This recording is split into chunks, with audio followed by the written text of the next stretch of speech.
Hello, this is the RPG Pundit, the final boss at Internet Shitlords. And today I have some good news before I start with anything else. I have received already, very fast work for Mad Scribe Games, a preliminary copy of the upcoming source book on aristocrats for Baptism of Fire. It's called, the book is 101 Sarmatians, and it is looking fantastic. The layout, I mean, the artwork in it, medieval authentic, of course. And this is like a guide to what the culture of the Polish nobility at the time of the PS was like, and it lists every single noble house from Baptism of Fire, and characters that are in it, and of course some of them will have stats, and a lot of them will have plot hooks, and a lot of more detail about the houses themselves. And then there's going to be, well, there is material on how to run an aristocratic campaign, and the types of aristocratic campaigns you can run, and there's going to be random tables for events, noble intrigues, missions, things like that. And then on top of that is going to be a couple of NPC classes that are added for courtiers and priests, and also a guide to the popular saints of PS era Poland, of early Poland, and what they're about and how to pray to them if you're a character, whether you're a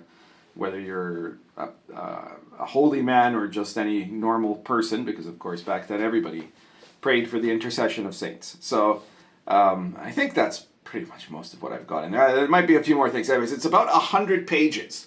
So it's a good size, not giant size like Baptism of Fire. Baptism of Fire is like 360, I think, or something like that. So, but it adds, you can see it adds quite a bit to what you already see in Baptism of Fire. And I was not expecting it to get done so fast. I'm really impressed. You can tell that Mad Scribe is on the ball. So I don't know when it's coming out yet. I mean, it's definitely not coming out for at least another several weeks, right? But that is a lot sooner than I expected. It probably won't be available by Christmas, but it certainly will be available, potentially at least, if there are no sudden last-minute delays, early in the new year. So that's my first bit of news. Besides that, be sure to, as always, check out all of my other RPGs. So, if you haven't bought Baptism of Fire yet, I don't know what you're waiting for, because it's a super bestseller. Everybody who's gotten it has been impressed. Check out all my other products, like Sword and Caravan, for which you got the Wilderlands sourcebook there. That's the smallest printed sourcebook that I think I've ever done, and it was only because people wanted it in print. The Old School Companion 2, which has 26 medieval authentic adventures for playing in, well, most of them are set in England or Wales, in the era of the Dark Albion setting, or Lion and Dragon.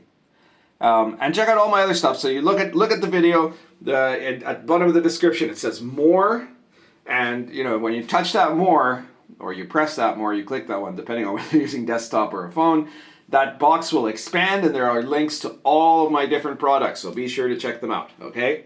Now that I've gotten that out of the way, I wanted to talk to you today, because it had been on my mind recently, about the kind of social media that people use to talk about RPGs. Now, the majority of RPG gamers do not spend a lot of their time talking about RPGs on the internet. I know that. So if you already know that, you can rest assured that I know that, right? And of course, some of you listening might not be especially interested in talking about RPGs on the internet. But I'm sure some of you are. And for, getting information about RPGs and asking questions about RPGs and all of that sort of stuff. So for some people, that is a big fun part of their RPG experience, right? Is being online, having fights about RPGs with other people online. For other people, that sounds terrible, but they might sometimes want to know, is this book coming out, or has it already come out, or what's new at Kickstarter, or stuff like that, right? Information stuff. or some people might have a specific question about some rule in a game, and they would need to ask someone else about it, and they don't know who to ask, right?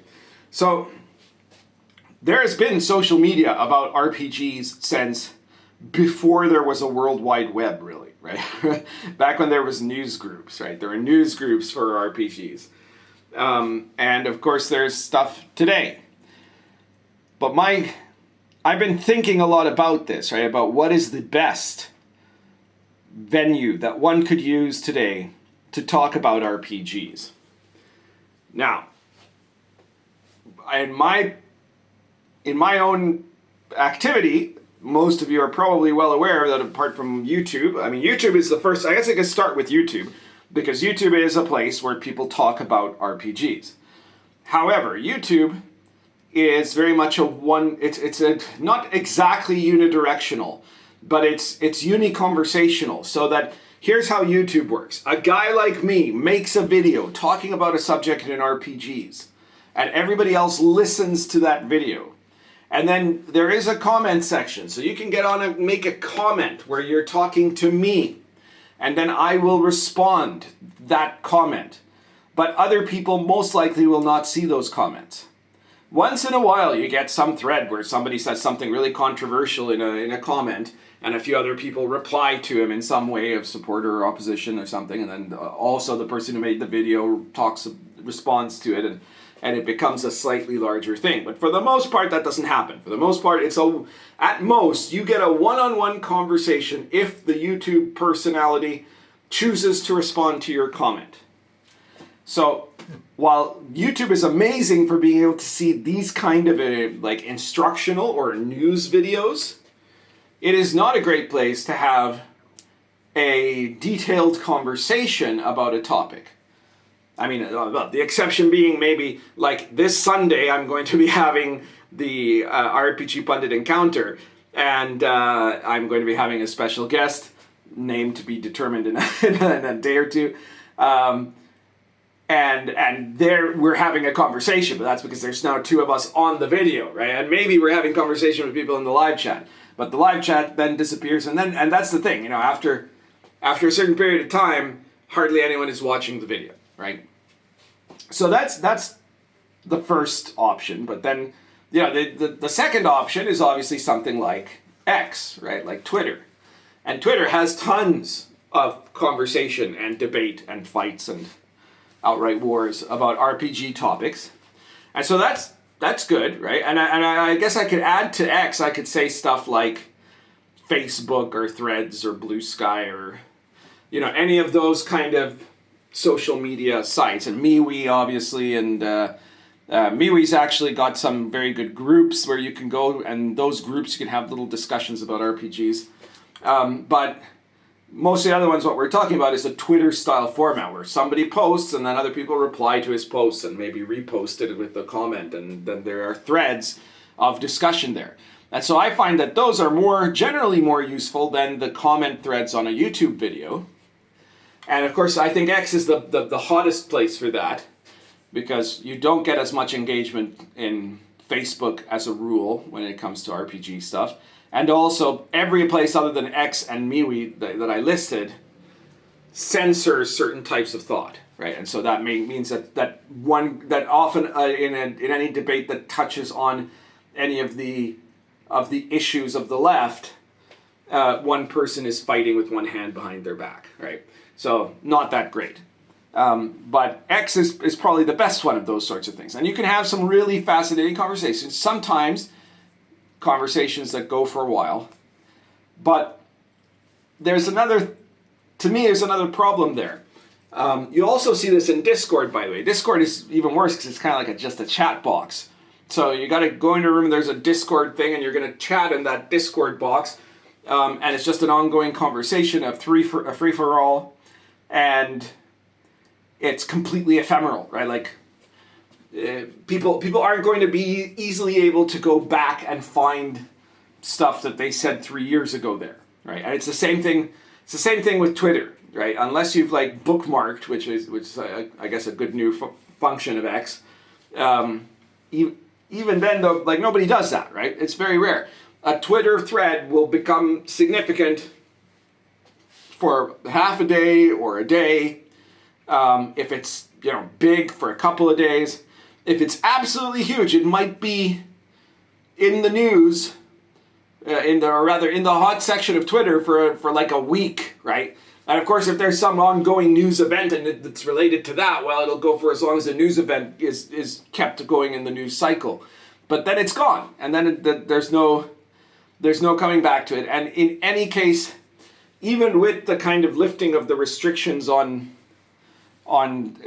post count, there's only so much you can stand to write in a Twitter box, and only so much that is, you know, is gonna be showing up then, right? Like, Twitter is an incredible place to have these snap debates and conflicts. It's not the best place to have deep, ongoing conversation, right? And neither's, you know, and in some ways maybe something like Discord is better than that, but in terms of being able, I guess it would depend on which Discord server, obviously, but it's still not very good for the purpose of having ongoing archived material and conversation.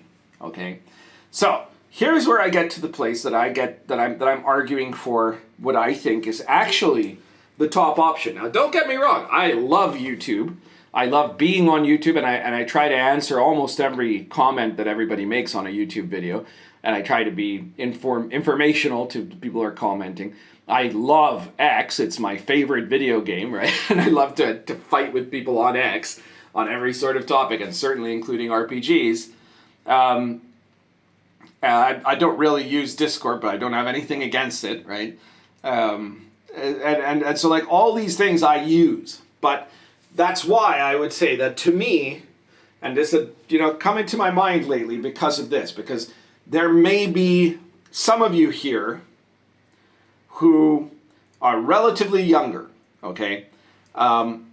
You might be in your 20s watching this, your early 20s maybe even in your mid-20s, and there's a good chance that you might not even be aware of some of the things that happened in the before times. Let's put it that way, right? So I don't know. I don't actually know if, like, what's it called, like 4chan, if the Chan networks are even still very much used.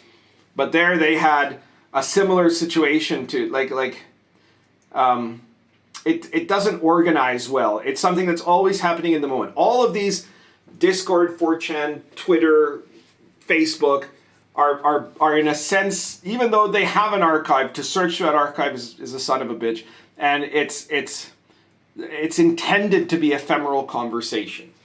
But there was one thing that was not meant to be. There was one method that was not meant to be entirely ephemeral conversation, and that allowed also the potential for long form conversations, where, like, you could make very lengthy and detailed discussions, posts, and interact with a whole group of people all at once. It wasn't just, I'm tweeting to this guy's tweeting back to me, right?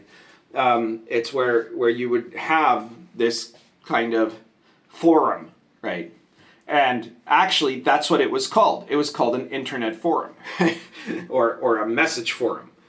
And message forums were what we did before Facebook and Twitter were invented. And they were pretty fantastic for having significant conversations.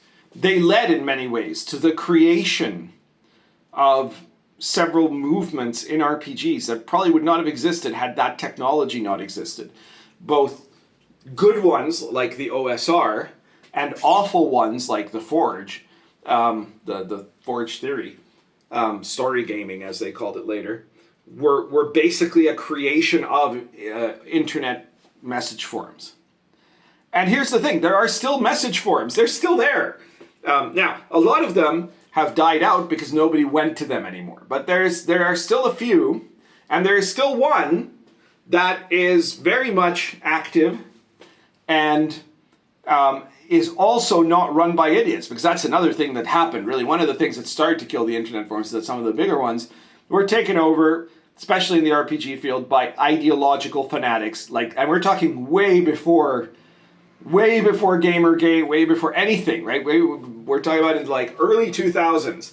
Got taken over by what the future world would know as the kind of the Antifa crowd, and they ruined them. But that led to the creation of another forum that I ended up taking over, to the point that, you know, a lot of people seem to think I created it, but I actually inherited it after it was failing, because I did a blog. I was a blogger back then. That was before YouTube existed.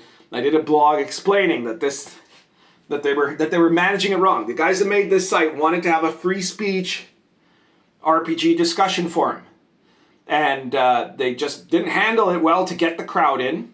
And they said, "Oh yeah, like you could do better." I said, "I could." So okay, then we're gonna give it to you, and then let's see how well you do. And you know, within months, it was one of the most popular RPG forums around, and that's the ttrpgsite.com. Okay, ttrpgsite.com. Right, that is an internet forum. An internet forum, what you do is you go on there, you sign up, you get a username, and then you can post on all of these threads on there are different sections that have different topics. So in the RPG site, you have the main RPG forum, and then you have like other games forum, and then you have some other forums like reviews forum. You go to where you like, you look at the topics, you can post your own topic, you can answer to other people's topics, and you will see that there are some threads on, well, first of all, there's thousands of topics. But that there's also some threads that are like some topics that are hundreds of pages in length, right? So, and these are all there, and you can search for them, and you can find the things that you're looking for about a specific subject, or you can just, you know, post additional stuff and have lengthy conversations with other people. And I think that that's something that has diminished over time as, you know, the social media apps replaced the forums. Now, I'm not. Just so you know, I am talking about the rpgsite.com is my website, yes. But this is not some kind of a commercial promotion, because I don't make any money off the RPG site. So the RPG site doesn't cost you anything to get on. It doesn't cost you anything to post. There's no tiers of membership, and there's nothing like that, right? It's completely free to use. And, you know, like once every few years, we do a little fundraiser for people to donate freely for maintaining the server costs, and I don't get that money because I'm in South America. It's not sensible for me to get it to take care of those things. So instead, my tech guy gets it directly. So I never handle any of that money, right? And the only income I generate at all from the RPG site is from people who want to put up banner ads there, and that's a very tiny amount, because we only usually have an absolute maximum of 5 banner ads at a time, and rarely do we have 5 people who are actually paying for banner ads at a time. And a banner ad is like $30 for a month, or $150 for 6 months. So there it is. If you've got a game, you want to promote it on the RPG site. But that's the only thing where I get any money at all out of the RPG site. Otherwise, it is not in any way a material incentive for me, right? And so the reason I'm talking about this is because I was just thinking about this the other day, that there are people who have never had that kind of communication experience, as opposed to the like instantaneousness of chat rooms from Discord or stuff like that, or the relatively short-term sniping at each other and then disappearing quality of most social media. And this is very different, because you can take your time here, right? And you can comment about all kinds of things. And you can have long threads and long discussions where like there are dozens, sometimes hundreds of participants, okay? So it makes it a very different environment. It makes it into a forum. And if you have not tried that yet, you might want to look and give it a shot.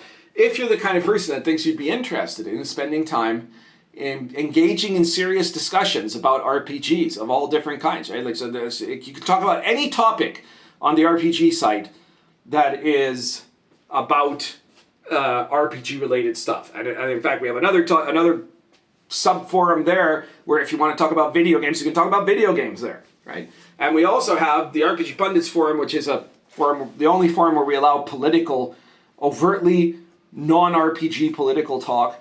But there, the only topics allowed are topics that I will personally find interesting. Right? So you have to propose a topic, and if I don't like it, it's not going to get on. If I say, oh yeah, that's interesting, I'll put it on there. Okay, and then we even have one, I think, for like other media. So there's a lot of places, a lot of things you can do there, a lot of stuff you can talk about there. And I find it a great resource, and it is fortunate to me that in all of these years, the RPG site has continued to do well. So that tells you something, right? Because the people that are there, the people that find this, they realize that there is something useful about the RPG site that cannot be simulated by Twitter, by YouTube, by Facebook, by 4chan, or by Discord, or by any of these things, right? The message forum is the greatest way to make these kinds of deep conversations. And if that's something you'd be interested in, that's what I would like you to check out. Now, there are other message forums. There are some others that are even good. There are also some that are terrible, right? Like RPGNet or N-World. Those are places that are run by psychotic woke leftists that you don't really, you wouldn't want to be there. Those are these kind of ridiculous environments. There are places where they will ban you at the drop of a hat, you know. So the only reason anyone would go there would be, to troll, I guess, but you won't last long anyway. So yeah, that was what I wanted to say, because I think there might be some people at this point, right? Like, is it let me put it this way: a large number of the forums, like the message forum culture, like it started to wane at like 2013, 2012, 2013. So there are people that could be watching this conceivably now who are grown up, right? But who are young and you know, in 2012 they might have been 12, right? They might never have seen an internet forum, right? So that this is, I think it's worth mentioning it for people like that, and maybe for some of you older guys who kind of forgot about it, and then now you can think, oh yeah, you know what? Those internet forums were pretty goddamn awesome, right? So maybe I want to go on those again. And I want you to know that they still exist, right? The RPG site continues to get tons of posts every day. It has a large number of dedicated users. It's got activity, right? Because I think one of the things that happened is that a lot of places lost activity, sometimes gradually, sometimes catastrophically when something goes wrong. And so people gave up, right? And so eventually, there used to be internet forums about everything, right? And that was the general medium of discussion on the internet. And then it got replaced more by the soundbite culture of stuff like Twitter, which again, I don't dislike. I love Twitter. It's my favorite video game. But I think something was lost in that Twitter is not really a place where you could plan out an entire design school of gaming or something like that, whereas an internet forum is. It's a perfect place to do something like that. So that's basically what I'm trying to say. To me, that is the most, like, there are lots of other uses that you can make with RPG discussion on places like Twitter, on places like YouTube. There's amazing, YouTube is amazing because you get to do video and you get to have like live interviews and all kinds of stuff. Again, my next issue of the RPG Pundit Encounter coming this Sunday. But message forums, I want to try to revive them, okay? I want them to come back. Or at least I want people to know that they can still go to them. Let's put it that way. So I guess that's everything I had to say today. I hope you like this video. If you like it, please share it where you think other people might want to hear this message. I don't know how, I guess some people might, the RPGNet crowd might get pissed off at it. So if you find someone who you think will get pissed off at it, post it to them too, I guess. Please like the video and subscribe if you haven't subscribed yet, and check out all of my products in the little more box down there. You open that up and you'll see all the links, including, by the way, the latest issue of the Pundit Files, which is space opera encounter locations. It's issue 24. There are 23 other issues that are full of all kinds of stuff. There's stuff for Sword and Caravan, stuff for Baptism of Fire, stuff for Lion and Dragon, stuff for Star Adventure, all kinds of stuff. Invisible College stuff for generic OSR play, rules, source books, magic systems, all sorts of things. And every issue of the Pundit Files is different. We're up to issue 24, so you're bound to find something you like by now. And every single issue is just $3.50, and you can only get it at the Red Room store. So first, you get someone to give you $3.50, and then you go to the Red Room store. You can buy an issue of the Pundit Files. All right? So that's everything for today. Currently smoking. This is a K&P Peterson with a military bit. It's a, what's it called? It's a natural bark. I forgot what they have a particular word for it. What do they call it? Oh, sorry, this is from the Summertime 2018 collection. There we go. And inside are Argento roots.